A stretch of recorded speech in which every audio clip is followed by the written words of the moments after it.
I've had numerous tour players call me over the year and ask me to work with them, and I say, well, thank you, but I'm not a teacher. Yeah. I'm not about to sell short the talent it takes to teach by assuming that I could just teach because I've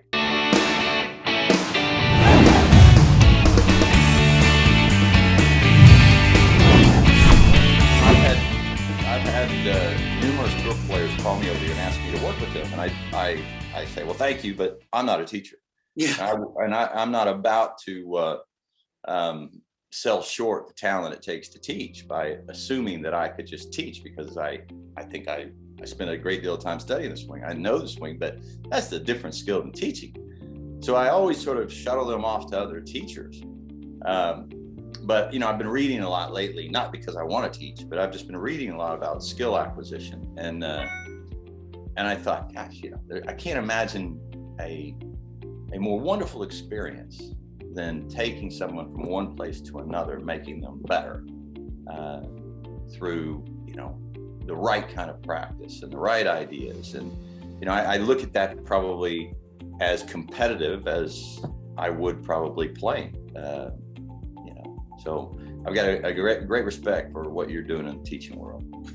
It's a lot. Yeah, there is so much uncertainty to it, though. Like, we call it skill building. You know what I mean? And hope that over time, whatever that means to each individual, especially the kids. That's kind of incremental, actually. That like you're not interfering too much with their own athleticism and intuition for the game, you know what I mean? Because you can kind of like, especially in the golf farm. So like the kids come in, we have quite a few of them. They'll come in once a week or maybe twice a week or something. Is not always to be poking at them. It's almost better if they kind of, like you did with your chipping or something.